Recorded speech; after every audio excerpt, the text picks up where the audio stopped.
Australian Television Network and associated stations presents The Bert Newton Show.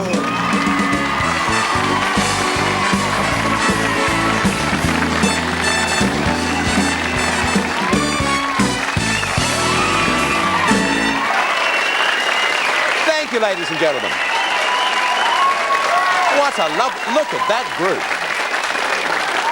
Have a look at that group. Look at that group. Isn't that... I'm going to give you a clap. You are absolutely wonderful. I tell you what, I've mentioned many times on television, when you have a certain artist on the show, you know, there's a good feeling around the studio. It's true in many cases, but it's not as true when I mention the next name for any other artist. You just feel so good when you're able to say our special guest on today's program is Sir Harry Seacombe. Harry is going to join us. Might just go and ask the great Bert what he feels. Susie. Great Bert, over here. We're very lucky today on the show. We have Sir Harry Seacombe. Who, darling? Sir Harry Seacombe, famous ex-goon, wonderful singer, wonderful comedian. Wonderful. Yeah. You looking forward to seeing him? Yeah, I might have to sit down. Okay, well, you make sure you clap to have when I introduce him, okay? Yeah, point him out, will you, when he comes on? You get out of it, stupid fool. Also on today's show, Peter Ford is going to talk showbiz. We've got a visiting psychologist from America to talk to us today. Lots and lots of good things. The one thing I haven't mentioned in the last 2 days, and it's very remiss of me because it's the best news we've had in a long, long time. As of next Monday week, this, The Bert Newton Show, goes to an hour and a half on the 7 Network throughout Australia. So it's a good feeling. A good feeling. That's Monday week. In the meantime, to start today's show, Donna Campbell is with us. The song is Holding Out for a Hero. Here she is, the lovely Donna Campbell.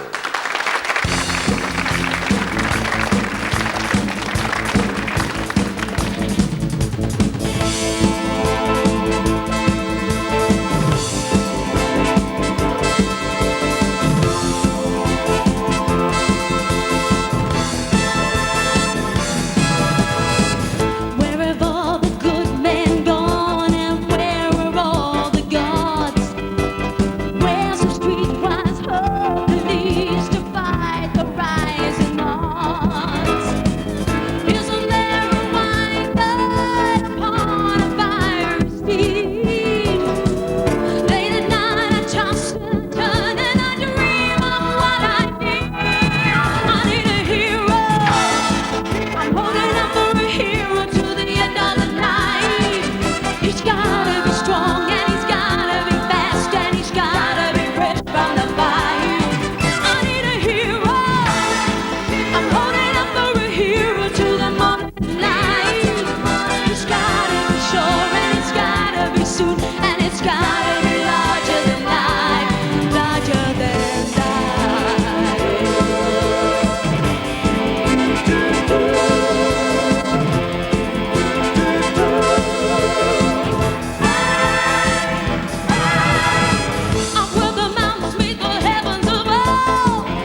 great start to what we hope is going to be a great show. Donna Campbell. Thank you, Donna.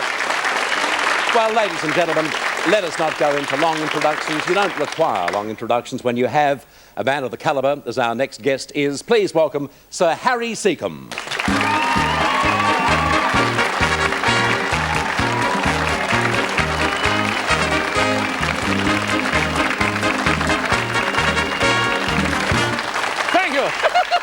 Welcome. Nice to see you again, Bert. You said just before the show that I'd put a little bit of foot on. A little touch here and there. Yeah. What's the secret?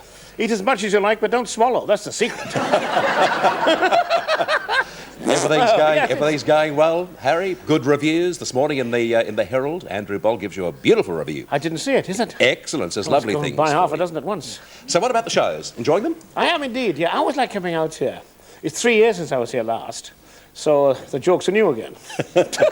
Not the audiences. Well, I mean, of course, the new audience members too. But the thing about, the Hilton was telling me, the thing about you when you come over to do a concert is that there's a block that book immediately because there are so many Harry Seacombe fans. That's nice, isn't it? And the bloke in the Herald says one thing which I think is very true of you as a performer, that you've got this power to radiate warmth and also communicate with an audience. So obviously to you it's pretty important to like your audience before you entertain. I think you have to. I mean, there was one famous American comedian called Leonard, I think his name was. He used to come out and say, "Good evening, opponents," to his audience, because he hated them. You know?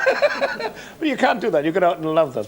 I mean, let's face it, they pay your wages, don't they? Exactly. So the important thing, I think, when you go out front is to make it like a party, so that everybody enjoys themselves. Our function as comics is to make people forget themselves for a while.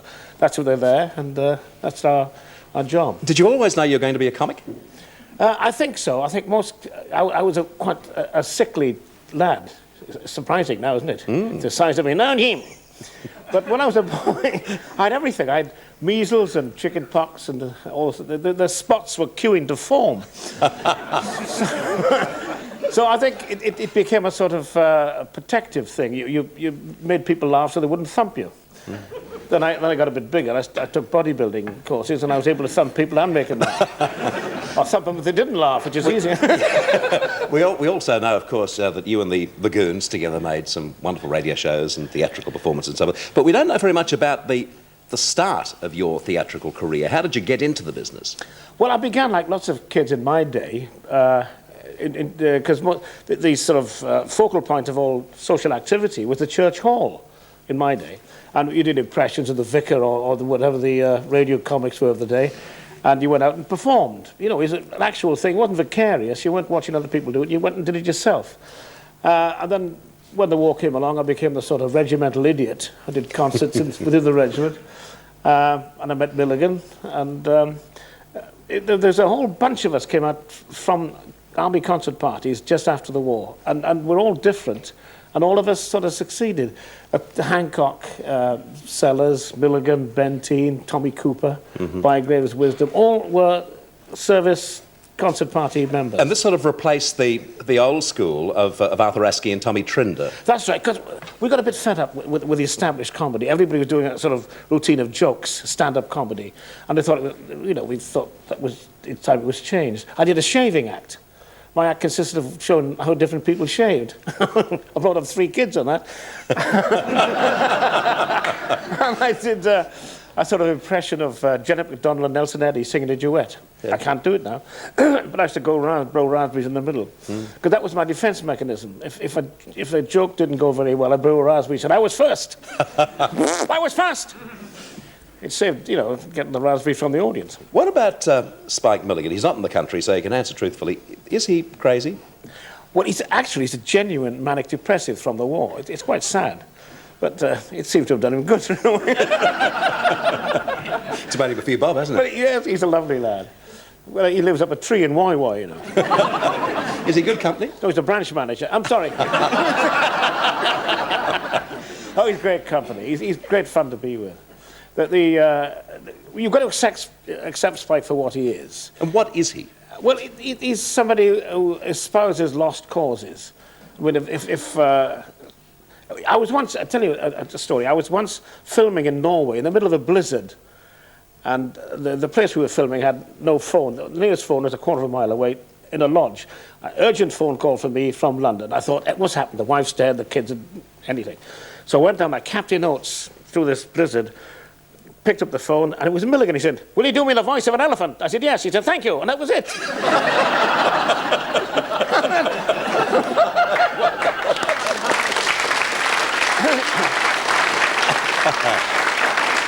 Another time, again, he rang me up and he said, I want £1,000. I said, what for? He said, to save an elephant. I said, ring me up when he's saving mice.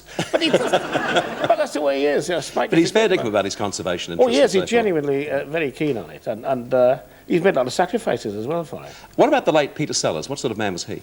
Peter was a perfectionist. He was never completely happy with what he did. So he was never... if he'd give a performance, he always felt he could do it better the next time.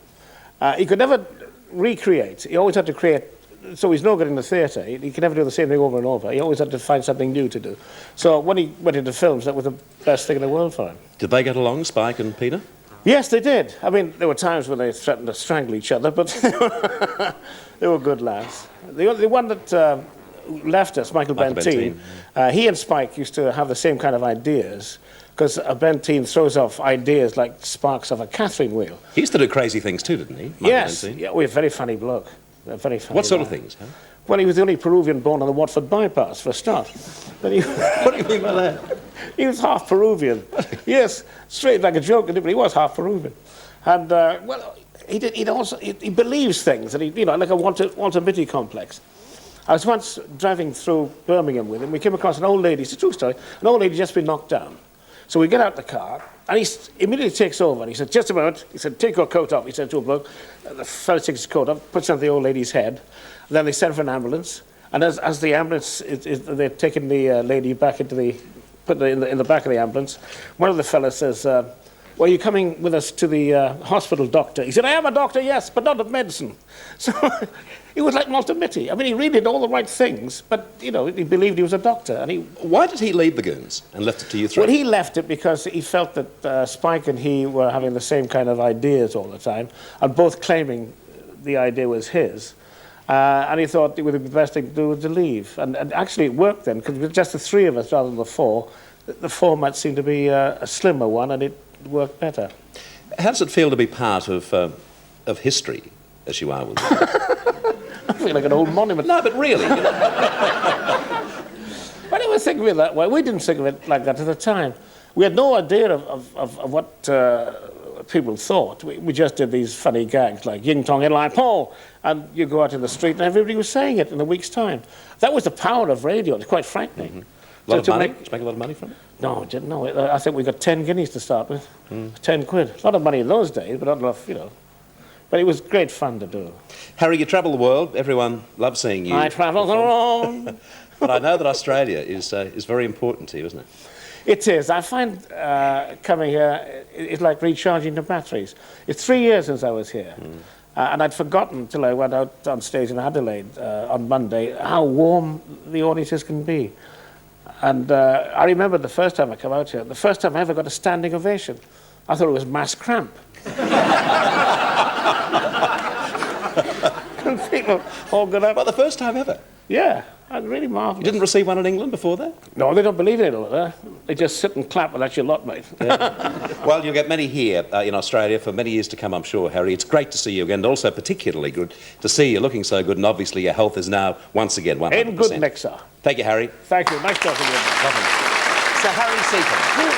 And after this break, I'll give you his playing dates around Australia. And we're back with you after this break with Dr. David Burns.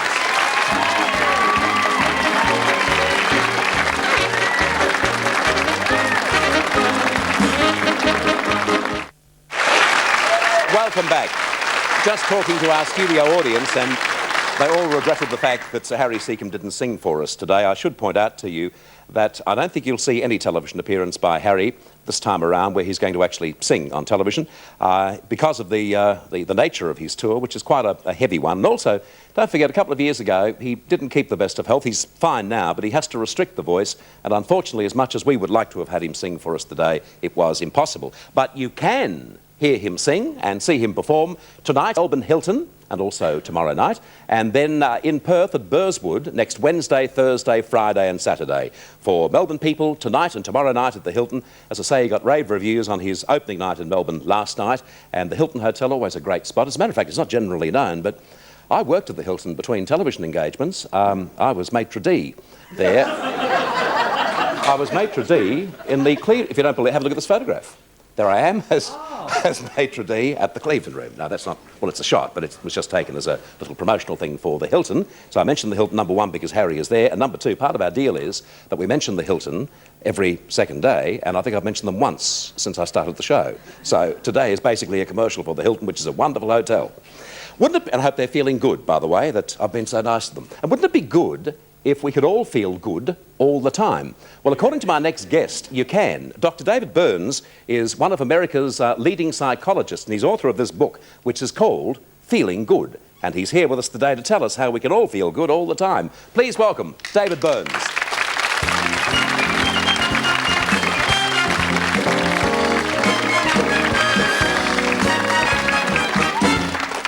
We have the pleasure of the company on our show for the first 3 days of this week, the company of a gentleman called Clayton Barbeau, an American psychologist. Do you know Clayton? No, unfortunately, I don't know him. Oh, have you heard of Clayton? I'm feeling anxious because I haven't. I'm saying perhaps I should have. Yeah, well, no, he was wonderful anyway, and, but I don't think he'd heard of you anyway, David, so it didn't matter. David, how do you feel good all the time? Well, the first thing to find out is if you've been feeling depressed. And there's a little self-assessment test in feeling good. Maybe we could give the audience a test and see if any of them have had any symptoms of depression. Certainly. Anyone there in the audience who'd like to agree that they have had any symptoms of depression? Yes, the lady there in the pink. Well, let me ask a few questions, and you can see if you might have had any of these symptoms in the last couple of weeks. The first one would be sadness. How do you feel when you get out of bed in the morning? Do you say, hey, I've got a great day, it's going to be wonderful, I have things to look forward to, or do you feel sometimes kind of sad or down in the dumps? Well, that would be a first symptom of depression. How many of you sometimes feel that way? Hands up if you feel that. A couple of them. Right. Another symptom would be feeling frustrated and irritable. Things happen, they get under your skin, and you start getting kind of annoyed and uptight. How many of you feel that way sometimes? I felt that way this morning. I was supposed to be on a radio show. They got confused and missed the schedule, and I wasn't able to be on the show, and I found myself getting very frustrated and irritated by that. What did you do? Pardon me? What did you do? Well, one of the keys in this type of therapy is to learn to write down the thoughts when you're upset. You see, this new mood therapy described in Feeling Good is based on the idea that your thoughts create your moods. And when you're feeling upset, you're thinking very negatively. Right. And by learning to change those negative thinking patterns, you can break out of a depression. Well, sure, that makes sense, but how do you do it? Well, the first thing is to write down on a piece of paper what you're thinking. For example, I recently saw a woman whose daughter was getting divorced, and she was very depressed because her daughter was divorced. So I said, write down on a piece of paper what you're thinking. And she had the thought, well, this is my fault, I'm a bad mother. If I'd raised her right, she wouldn't be getting divorced. Now, this is an example of a thinking pattern called self-blame. She's blaming herself for a problem that's not really her fault.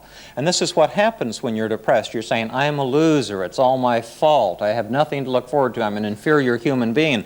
And those thoughts create the moods. But by writing them down, does that then purge you of them? Well, not necessarily, but then you can sometimes see what's unrealistic and turn it around. And the techniques in Feeling Good describe a lot of methods to think more positively and realistically. Well, David, do you then show that piece of paper to somebody else or just read it yourself? Well, the first thing to do when you have it, there's a little list of distortions in Chapter 3 that can help you see the ways that you're twisting reality. For example, with the mother whose daughter was getting divorced, she had the distortion called personalization or self-blame. She's blaming herself for problems that aren't really her fault. Another distortion is all or nothing thinking, where if you're not a complete success, you see yourself as a total failure. There's a lot of illogical thinking patterns that cause depression. But what do you do about those illogical thinking patterns? Well, you have to think more realistically. Like, what could this woman tell herself instead of, it's all my fault that my daughter's getting divorced? And that's enough for a cure, just to... Well, she might have to think about it more realistically, like to say, my daughter's having a hard time. What can I do to talk to her, to give her some support, to focus on solving the problem rather than criticizing herself? Well, that just seems to me to be common sense. So is that what it's all about? Yes, that's one of the exciting things about this form of therapy is it is based on common sense. It's the type of thing that anyone can understand and apply in their own lives. In fact, there was a recent study in the United States where they asked people to read Feeling Good without going to psychiatrists or getting antidepressant drugs. There's a lovely commercial there, David, which you snuck in. And I'm sorry, but they recovered to the same extent as patients receiving antidepressant drugs. So I think it's very encouraging that there's a powerful new form of treatment that the average person can administer to yourself to break out of a depression, sometimes in a short period of time, and perhaps without having to pay the cost of therapy, although some people clearly need it. Reminds me, a book I did a couple of years ago, Bert Newton, Australia, they're re-releasing it for Christmas this year. Just thought I'd throw that in, just in case you see it anywhere in the shops. Anyone in the audience who'd like to ask David a specific question, just put your hand up. Yes, back to the lady in pink. I'm sure she had a question for us. Well, giving up smoking, how do you get over depression then? How do you get over depression? Well, there are many ways to get over depression, and up until now, it's been felt that taking antidepressant drugs is the only effective treatment. And I'm a psychiatrist, and that's accepted by the profession. But this new thinking therapy described in Feeling Good has been shown to be as effective or more effective than drugs, and it's based on changing the negative thinking patterns. You see, when you're depressed, you're saying, I'm no good, I'm hopeless, and you put yourself down. And the whole key to it is to learn to stop doing that, to treat yourself like a beloved friend. You see, human beings have a tendency to be awfully hard on ourselves and not to give ourselves compassion when we need support the most. Okay, lovely having you on the show, David. Good luck with your tour of Australia. And let me just say that it's a tremendous honor to be on. I've been hearing great things about you and the show since I arrived here, and I'd just like to thank you. It's been a real opportunity for me. Absolutely our pleasure. Thanks, David. Thank you. Dr. David Burns. And we're back with you after this break, and we cross to London to speak to our royal snoop, James Whittaker.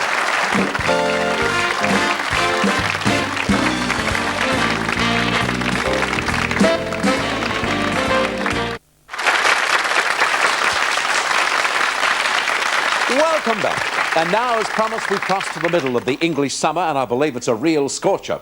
We cross to London, where our very own royal expert, James Whittaker, is waiting to fill us in on the latest royal gossip. James, welcome. Hello. It is a hot one over there, I believe. Normally, we Australians have a go at you, Poms, and say, gosh, in the middle of a summer, over there it must be at least 20 degrees. That's a good summer's day for us. Well, what is it, temperature-wise? Well, it's sort of hovering around the high 30s, 38 or so. Well, that's very warm. Which is warm, because it's quite humid as well. Any warm news among the royals, James? Well, there's always hot news among them. We had Diana and Fergie both at Wimbledon a couple of times. And then, of course, the Duchess of York is off to Canada in a couple of days' time. And she's doing a tour there, and in fact I shall be going along on that tour with her. She's going to catch another load of flack because she hasn't taken her daughter, baby Beatrice, with her. I mean, you remember the row in Australia last November when she went off for 6 weeks, sort of chasing Andrew around from port to port, from Hobart to Adelaide and then on to Perth, and she didn't have Beatrice, and she caught a packet. Well, she's going to do the same again. I think I really don't know why they don't stick a nanny in the plane with her, and then both of them go off and keep everybody happy. It just seems to me, James, over here in Australia, that her publicity is now much lower key than it was. Is that the same in England? Yes, it is. I mean, they're beginning to say you can't give pictures away of her, and as we know, these photographers like to sell snaps for a lot of money. And I think it's very significant that on the Canadian tour, a number of the leading journalists and photographers who would normally automatically travel with her have just pulled out. And even the BBC itself has said, no, we're not covering Fergie. In fact, just before before Fergie got there, the Queen Mother was in Canada. You know, she's 89 in in about 3 weeks' time, there were more people covering her than there were Fergie. She does not have a good image. I think a lot of it's quite unfair, but the public don't really like her very much at the moment, which is sad because I think there has been a lot of unfair criticism levelled at her, but she's got to come out of a deep hole and get people to love her again. Well, what really happened, James? Because at one stage of the game, I mean, she was just the most popular, wasn't she? I don't think she ever really topped Diana, to be honest.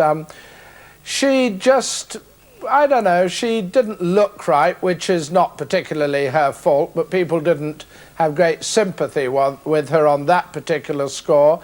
And she just did one or two things wrong. I don't know, she was maybe trying a little bit too hard. And when she left Beatrice behind, as I say, on that Aussie trip, she really got a very, very bad press, and she's never properly recovered from it. James, tell us what happens for someone like yourself on a tour like this. Is it good fun or hard work? No, well, it's pretty good fun, really. I mean, we don't tell our bosses it's that good. But, I mean, there is the most fantastic amount of travel in it, which is, most of the time, it's very interesting.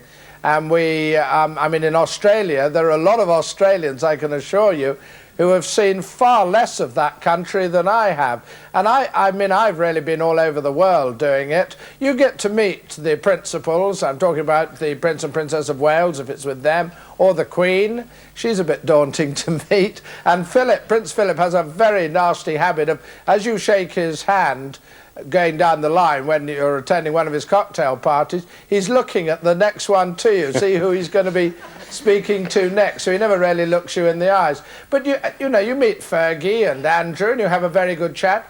That's very pleasant. We obviously stay in pretty good hotels, and always, you never really have to say what's the weather going to be like wherever the Royals have got. You know it's going to be perfect. They don't bother to travel unless it's like that.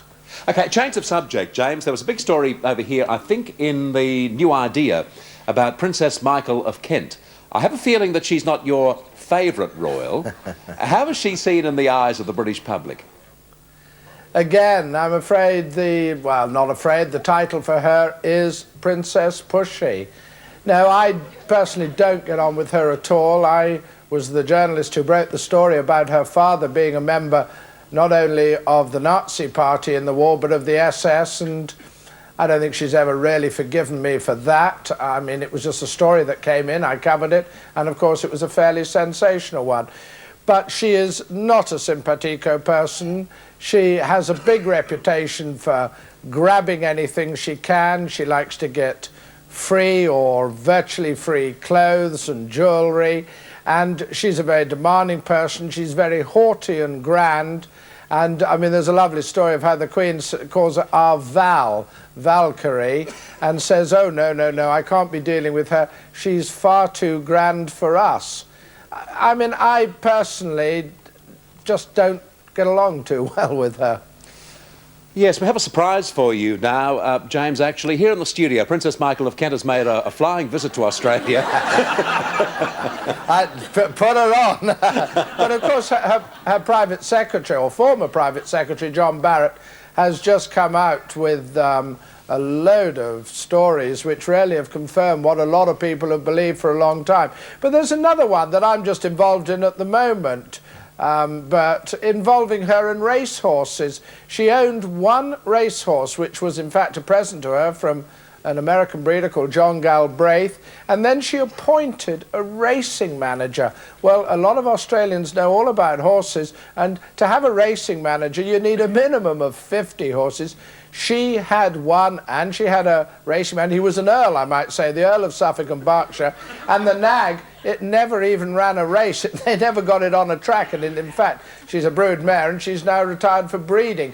But that's the sort of thing that irritates people. Is that the racehorse or the Earl? James, he's been in the breeding game a long time. Have a great time in Canada, and we look forward to talking to you when you get back to London. Absolutely, thank you. In London, James Whittaker. And we're back with you after this break, and Peter Ford is going to talk about showbiz.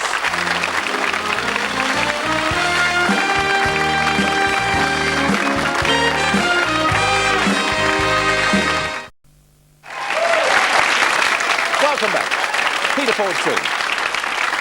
Just ahead of Peter Ford, we have well-known singer, arranger, and marriage counsellor Al Stein on the show. Last time Al was on the show, I said, "How are things going?" He said, "Terrific, I got married." And I said, "Oh, wonderful, Al, congratulations." He said, "No, it didn't last. Only 5 months or something." So we'll find out more about Al's romantic life after he sings, I guess, the most romantic song of all time. I think it belongs to everybody. Here's Al Stein with his great voice and As Time Goes By.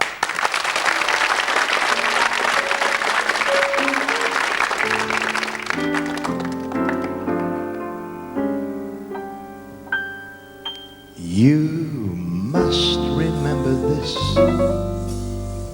A kiss is still a kiss. A sigh is just a sigh.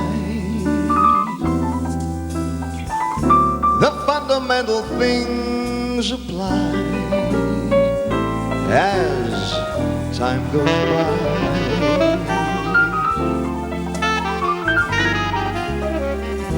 And when two lovers woo, they still say, "I love you." On that you can rely, no matter what the future brings, as time goes by.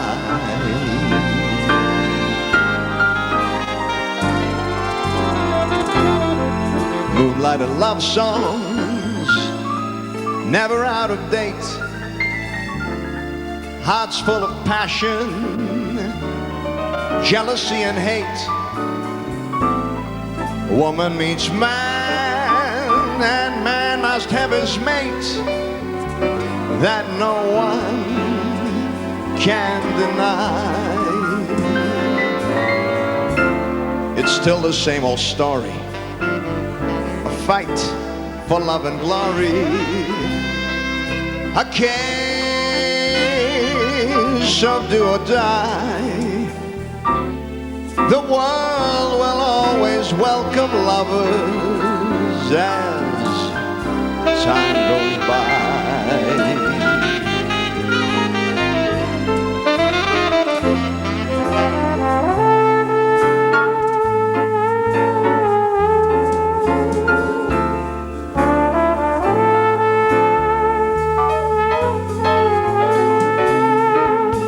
Woman meets man, and man must have his mate that no one can deny. It's still the same old story. A fight for love and glory. A case of do or die. The always welcome lovers as time goes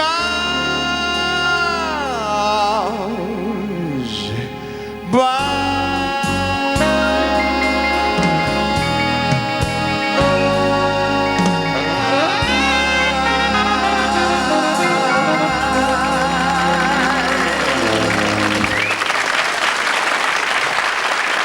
Lovely singer. Beautiful song. Al Stein and As Time Goes By. Come on over, Al. Come on over.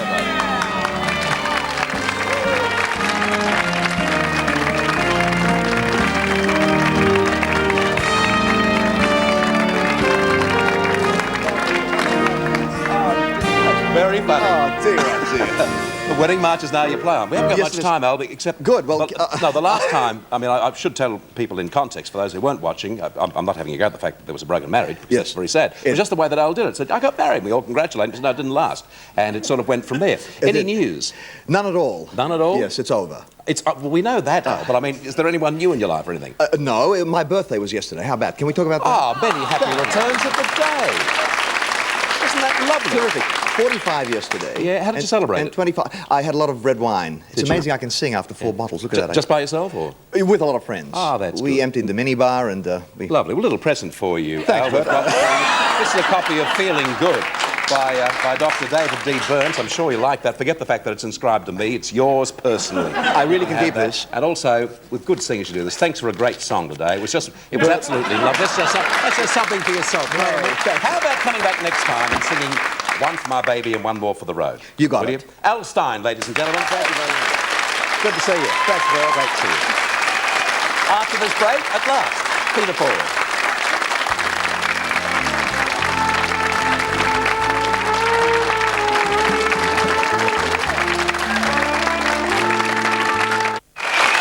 Friday, of course, is the day we welcome Mr. Showbiz, Peter Ford. Here's Peter.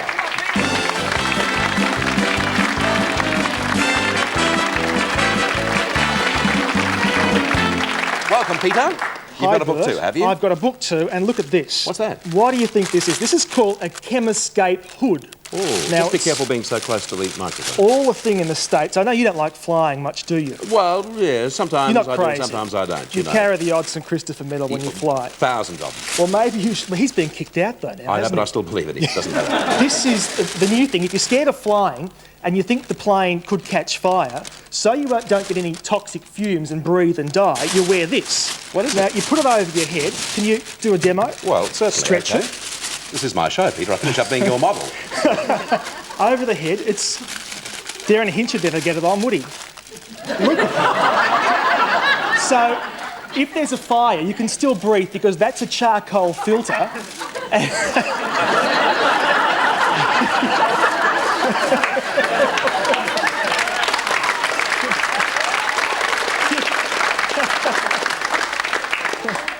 You're okay in there?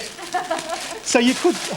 Oh, there's a wonderful. hair. Peter, it's really wonderful. Sorry about the hair, Bert. Oh, my God. Oh, on to Peter. Close up on Peter. It's a sacred site, Bert, so you should never affect it. But how does... I can't see how it works, Pete, because Well- I know I'm suffocated in there. You shouldn't have. You should have had lovely fresh air. Well, I didn't. It smelled... It was dreadful. Well, if a fire had broken out, then you would have at least been able to breathe. You may have burnt to If a death. fire had broken out, they'd know which body was mine because I had this stupid thing on there. What do you reckon you'd pay for that?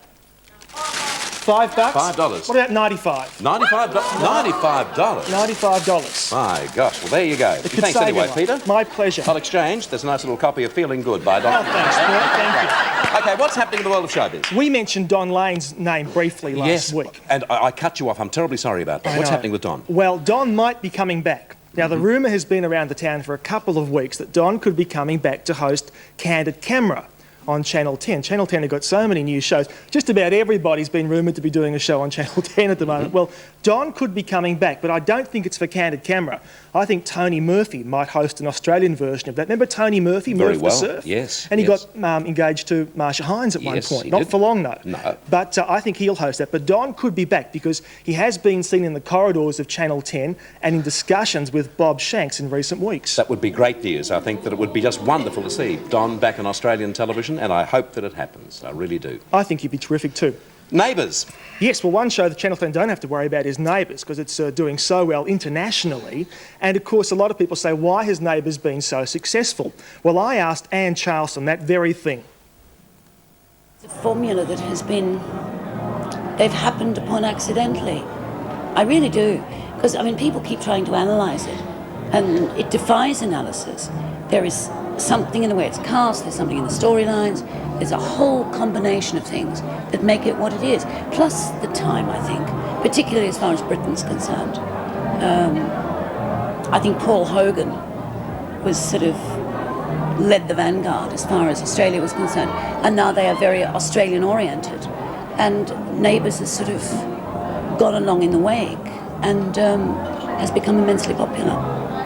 So congratulations to them. Yes, all the best to them. Diana Ross's concert, I believe, are near She's on- sellout. Oh boy, she's doing so well. $39 a ticket in all the big stadiums in Brisbane, Sydney and Melbourne. And that's $39 right across the whole stadium, isn't Every it? person, So it's first yes. in, best dressed. Absolutely. You wouldn't want to be in the back row Not because at all. the Sinatra concert, a lot of people were very disappointed about that. So someone's making a lot of money. She's a great entertainer. I've seen her in Vegas a couple of times at Caesar's Palace, but I would not like to be going on the tour with her because she's said to be a pretty difficult lady. She really is. Now, there's a book which is out by Mary Wilson, who of course was one of the former Supremes before they became Diana Ross and the Supremes. Well, if you want to read some real filth, if you want to see some really nasty things said about Diana Ross, get this book. It's called Dream Girl, My Life as a Supreme, written by Mary Wilson. And she's coming here too in September on that big rock and roll tour that Cole Joy's putting on. Something to look forward to. Oh, yes, with who else? With Chuck Berry and yes. Jerry Lee Lewis and... It's going to be quite a tour, isn't it? Crowd. It will be. It'll be quite... if we have them all in the one show, show. I'd like to be in the green room that day rather than being here. Thanks a lot, Pete. See you next week. Bert. Peter Ford on Showbiz.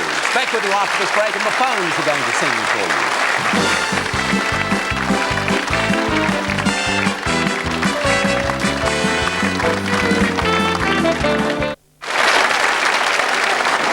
Harry Seacombe around Australia. Sir Harry Seacombe is a group called The Phones, and I'm pleased to announce that as of today they're regulars on my show. They're a very talented group, and they've got a beautiful selection of numbers for you on today's program, which is basic. They've been on the show before, but this is really their initiation as regulars, and they were kind enough to give me this sweater too. Don't think I can't be bought. I'll be wearing it very soon. Ladies and gentlemen, please welcome The Phones. Let's harmonise. Let's harmonise. I'm going to sing the lead tenor, I'll sing the baritone, and I'll sing high tenor. Well, I'm just here for a cut and a blow wave, actually. And I'll sing low, and we'll harmonise Down by the old mill stream, where I first met you. You were 16. You were 16. My village queen. My village queen. Like a virgin, 16 and never kissed, touched for the very first time. Sweet Adeline. Sweet Adeline. My Adeline. My Adeline, at night, dear heart, for you I pine. In all my dreams. In all my dreams. Your fair face beams. Your fair face beams. You're the flower of my heart. Sweet Adeline. Let me call you sweetheart. I'm in love with you. Let me hear you whisper that you love me too. Keep the love light glowing in your eyes so true. Let me call you sweetheart. I'm in love with you. Heart of my heart, I love that melody. Love the melody. Heart of my heart, sweet facts and memories. When we were kids on the corner of the square, we were rough and ready guys, but oh how we could harmonize. Heart of my heart, our friends were truer then. Too bad we had to part. I know a tear would glisten if my dear old friends could listen To the gang that sang Heart of my heart. To the gang that sang Heart of my heart. Heart of my heart.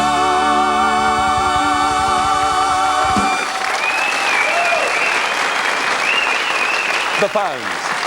See you after this break. Well done. Oh, of course, there's no break, is there? There's no... I beg your pardon, I meant to put the sweater on too. There's no commercial break to end. Hope you've enjoyed the show today, folks. It's been great fun here in the studio with all our special guests, and the Phones particularly. Great to welcome them as regulars. I'll be half a second.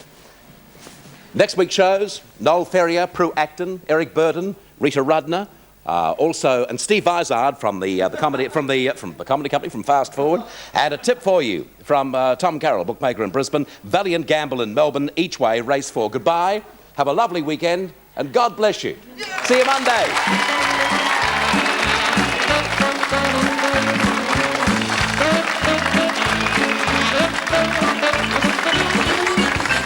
When in Melbourne, our guests stay at the Hilton on the Park. This has been a Jim McKay production for the Australian Television Network.